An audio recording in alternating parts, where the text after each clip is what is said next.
Welcome to Madame Raven's. This way to the library. She's been expecting you.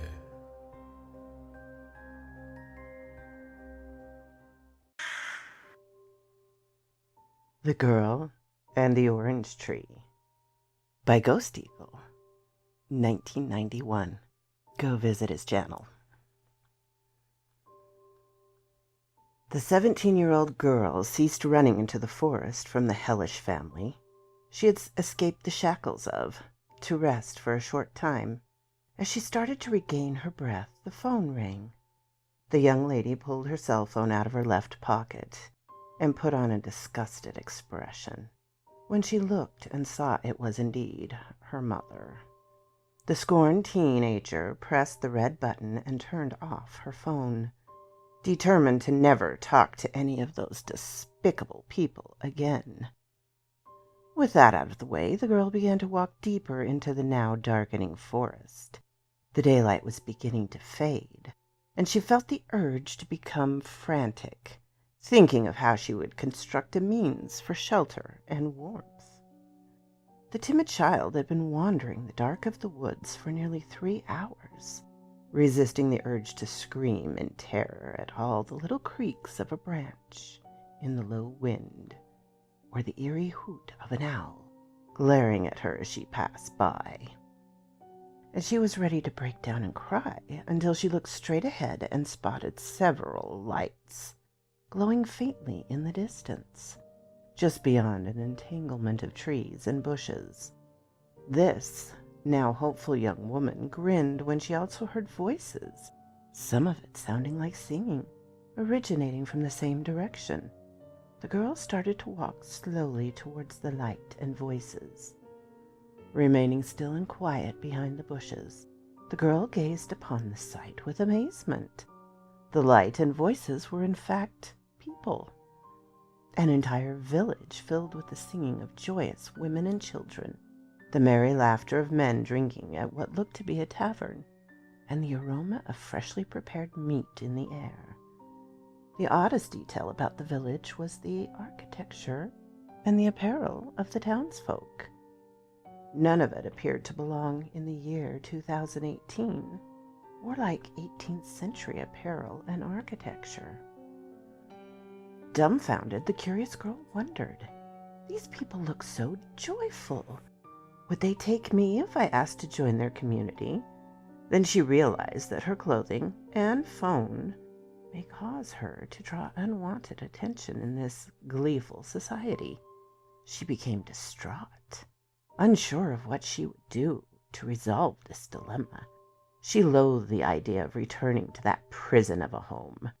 The scar on her right cheek, made by her father's bowie knife, reminded her of that. The forest did not seem any more welcoming, especially at night.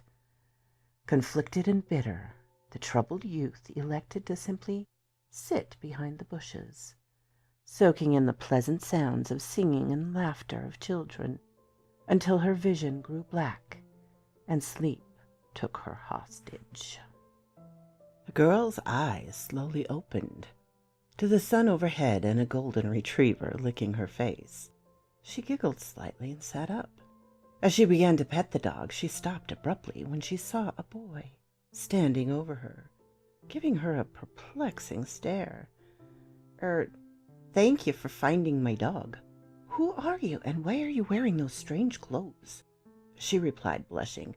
My name is Lisa, and I ran away from home, from my family. The boy raised an eyebrow and inquired, Why? Because my parents and little brother would beat me daily, and Lisa trailed off and turned her gaze towards the ground. I'd rather not say anything more about it. The boy frowned and quickly apologized for prying into her affairs, before offering his hand to help her off the ground. Lisa smiled and took his hand, pulling herself to her feet, stretching her arms, letting the grogginess fall from her body.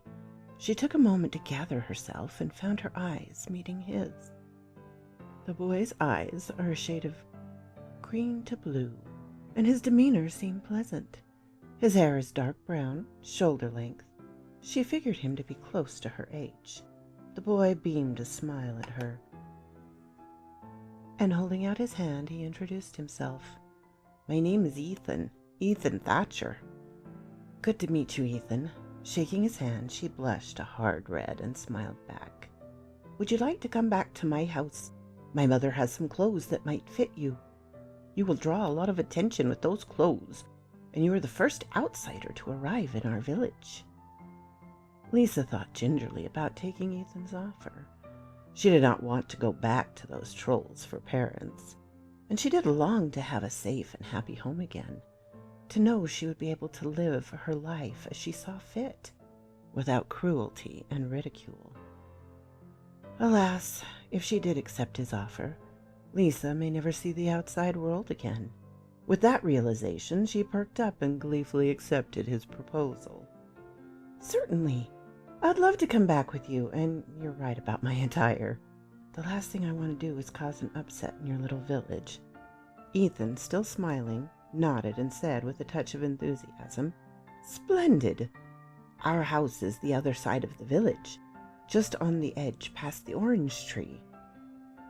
The odd fellow beckoned Lisa to follow him, and so she did, while thinking, "The orange tree? Why do they only have one tree that grows oranges?"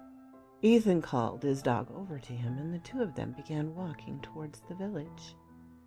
Entering the village, the two of them thought it best to walk around it, behind various houses, taverns, bakeries, and there were even a few brothels as well. The mysterious village formed a perfect circle around the orange tree, which Lisa caught a glimpse of, as Ethan led her to his house. The tree is enormous, close to the size of the White House, height-wise that is.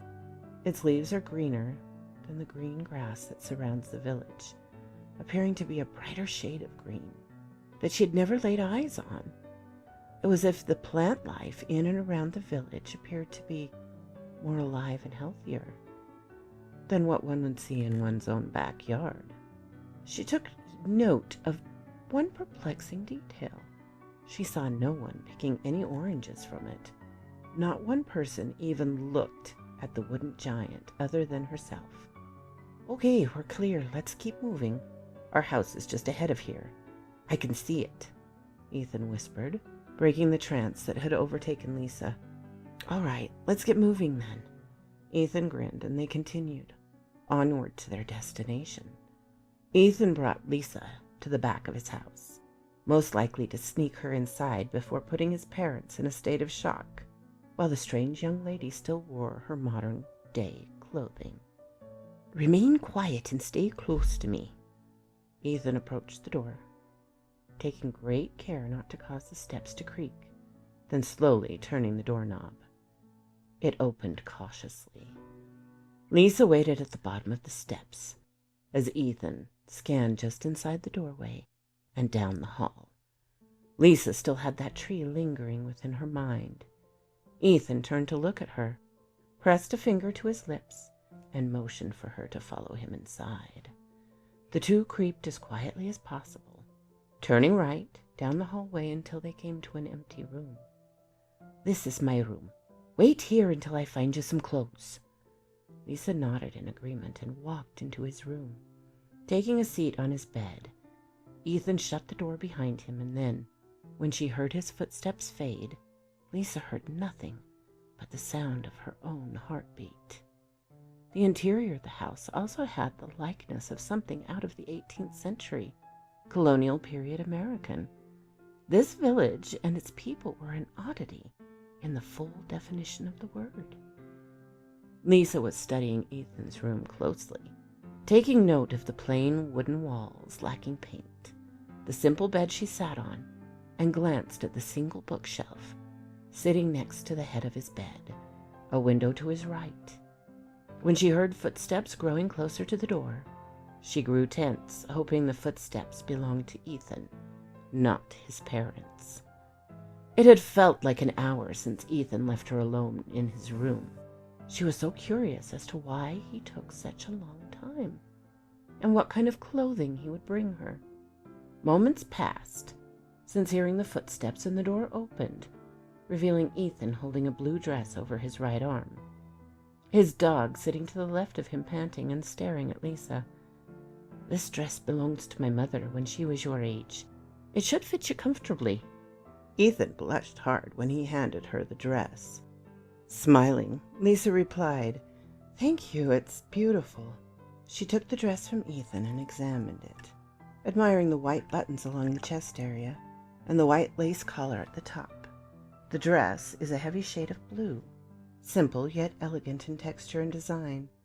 It was crafted from silk and bore several strange symbols across the surface of the dress.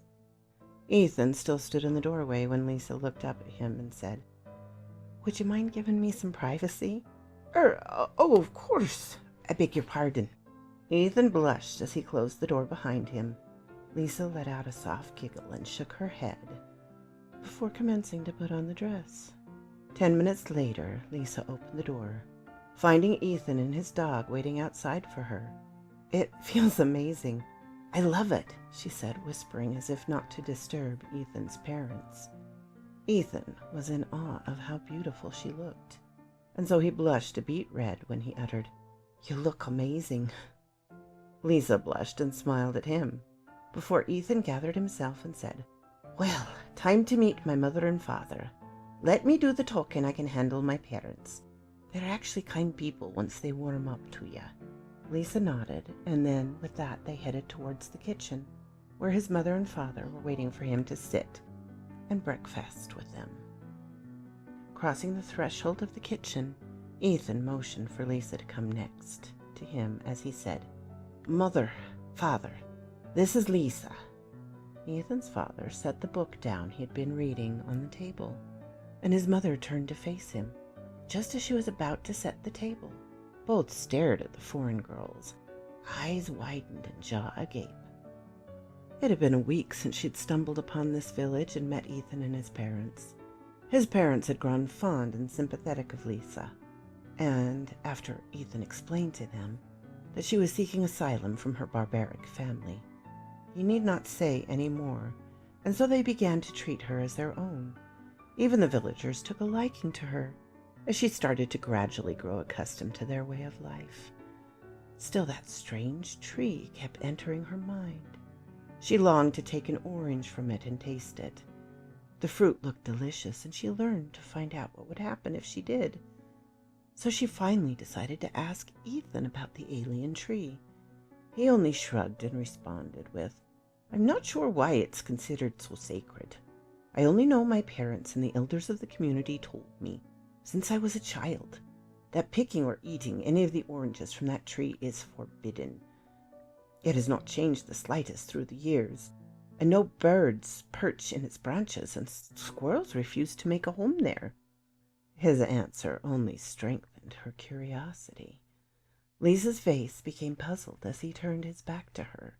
Entering his house, she lingered on the lawn, turning to face the orange tree. She began to walk towards the mysterious plant mammoth. Transfixed on the oranges, she resolved to take just one orange. One orange won't hurt anything. There are so many. No one will even notice it's missing. She stood adjacent to the tree, directly under a plump and rather large fruit. It was this one she chose, and then reached for the seductive food.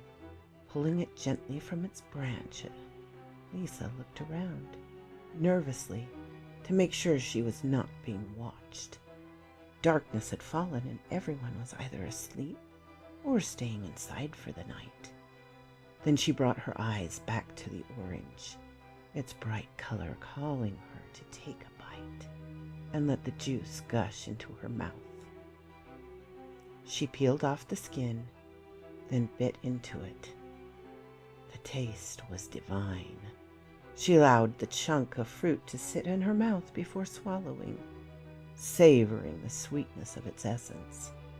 Seconds later, the tree and the ground began to turn black and withered. All the other oranges fell from the tree, black and rotted, and the orange she was holding started to bleed red. It was blood, emerging from the cursed fruit. Lisa's eyes widened in horror as she let the defiled thing fall to the ground. Screams erupted from all around her. The people sounded like they were in pain, and the buildings crumbled before her. She realized too late that this tree was a life source for the village, that somehow it had kept it and the people alive, and tethered here in the year 2018, unchanged by time. As she backed as far away from the tree as she could, watching in terror as it continued to wither into a dried-up stump, she fell to her knees, feeling helpless, listening to the screams of the villagers dying a slow death because of her. She had been responsible for destroying the one good thing to come into her life, and the only boy she had come to love. Once the screams died out, Lisa stood up, tears streaming down her face, and walked towards the stump of what used to be a beautiful tree of wonder, and sat upon it, crying.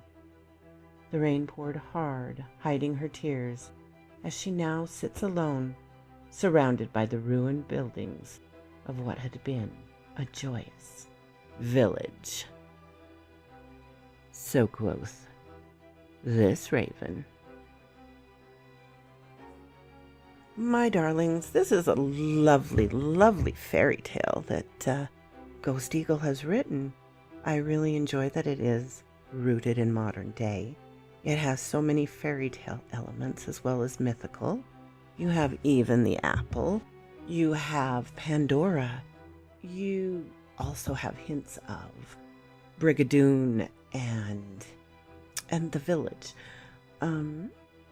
Visit his channel. Give him a listen. Tell him in the comments here or there that if you like this.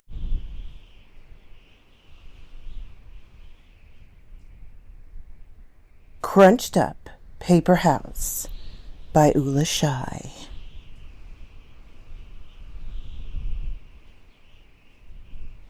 My friend and I always used to walk through a wonderful, spacious park when we were younger. It was full of tall trees, and it was very nicely maintained. In this large park there was an abandoned mansion. I can't really say how long it had been there, but on that day, the front door of the mansion was wide open. The two of us decided to check out what was inside the place. As we inched through the door, the very first thing we noticed was that the mansion's floor was littered with crumpled up pieces of paper. We looked at each other and observed that there was no furniture, nothing except for those wrinkled balls of paper. The mansion had 6 rooms on its main floor, and every room we entered bore more and more scrunched up pieces of paper. We decided to open up one of the paper balls to see what was inside. Our curiosity got the better of us. I picked up a single wrinkled piece, and, as my friend picked up another, I unfolded my paper, smoothing out its bends and dents. At that moment, it was almost as if a piece of rainbow emerged before our eyes, and I was suddenly standing next to a large window on one of the upstairs rooms of the house. I was looking outside into the large park. When I looked down at the piece of paper I held, it read, "Go outside the large window that oversees the park in the upstairs parlor." I dropped the piece of paper, and it fluttered gracefully to the ground. Meanwhile, I stared at my open hands in a bout of horror. Dazed and utterly perplexed, I found my way downstairs and met up with my friend. He was in the kitchen, sitting at a round table that hadn't been there before. Where did it come from? I wondered. My friend stared at his open paper and reread the words several times before he looked at me and turned the page my way. It read, "Go to the kitchen and sit at the round table." We stared at each other for a few moments, vaguely afraid, but then we began to chuckle. Within seconds we were laughing our heads off, marveling at our new-found game. We could hardly believe what had happened, but being young as we were, the mystery was endlessly exciting. We decided again to open another scrunched-up piece of paper. As we opened the crumpled papers on the floor, we experienced the same sudden flash of rainbow colors. But this time I ended lying down in the field behind the mansion. When I peered into the paper in my right hand, it read, "Lie down in the field behind the mansion." I giggled uncontrollably. After a few minutes of running around the house, I found my friend collecting multiple balls of papers in his arms, eager to experience more of these strange, exciting phenomena. We both got the gist of what was happening at this point. We had no idea as to how it was possible, but we decided to have more fun with it. The supernatural always had a way to captivate our hearts. After a few more run-throughs with these strange mini teleportation devices, I began to feel apprehensive. I wondered if, at one point, I would be placed somewhere I didn't want to be, or I'd be made to do something that I didn't enjoy. We continued, though. Minute after minute, we unfolded many papers and traveled through bedrooms, closets, trees. But then, after having been on the roof of the mansion, I stood before my friend, dead, on the living room floor. I didn't scream. I couldn't. "Murder him," I read on my crumpled page, as I felt a surge of bile rising into my throat. Nothing came out, but the sickness in my throat spread to my stomach, my head, my heart. I didn't know what to do. At this point I began to scream and shout, praying to God for this to be a nightmare. I wanted it to go away. I wanted to rewind our day and be outside again, together, walking underneath the trees. All I could do was hide his body in a cupboard. I willed myself to be calm, and I hesitantly unfolded another paper in hopes that the problem would correct itself. Once again I saw the colors of the rainbow, and I found myself standing behind a tree, several meters away from the house. I could clearly see the front door.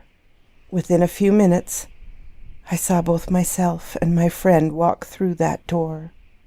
I began to wonder if I had died, or if I was having an out-of-body experience. I looked at the sheet in my hand, and the only words scrawled upon it were, "Time will repeat itself, and a paradox will take place, and it will be allowed." This gave me an idea. In my pocket remained the paper that made me kill my friend. Without looking at it, I crumpled it back up. Quietly I followed my other self, who had been separated from my friend, as he explored the rooms of the house. As I crept behind him, he turned around very suddenly. Before he could utter a syllable, I forced the paper in front of my eyes, and in a flash of rainbow colors, I was able to kill my other self. The laws of time allowed me to take over my dead self's place in this world, and also because of the fact that it was allowed to happen, as it was written on the second piece of paper that I had on me, which reversed time. It must have control over time and paradoxes, which made me now the new, alive, and present of my other dead self. I hid my limp, bleeding other dead self in the cupboard in the upstairs bathroom to rot. To my great relief, I heard my friend call my name from downstairs. My friend who managed to stay alive and well. My best friend. When I went downstairs, he greeted me excitedly, smiling childishly and being blissfully unaware of the situation. I pretended that nothing had happened. In a heartbeat, I told him that the house creeped me out and that it would be better if we left. After that day, we never went near the mansion again. I don't know if anyone saw or heard about anything that happened between us, but I recently heard from another friend that the house had been demolished. And I can tell you with great certainty that while this news is a relief, I dreaded the probable prospect that my corpse was uncovered in the bathroom cabinet. So quoth this raven.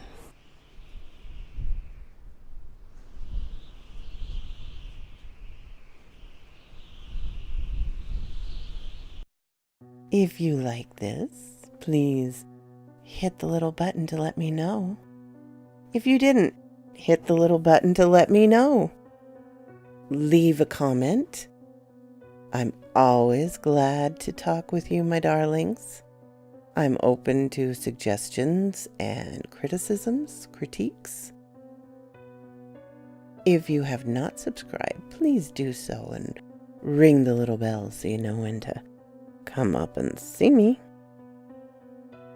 And I will talk to you next time, my darlings. Farewell.